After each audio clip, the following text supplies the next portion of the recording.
If you're supporting a club, if you're a member of a club that thinks it's okay to show up somewhere and tell other people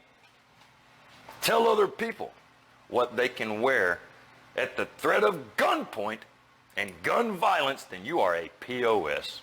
Nah, you are. And you're the one destroying motorcycle club culture.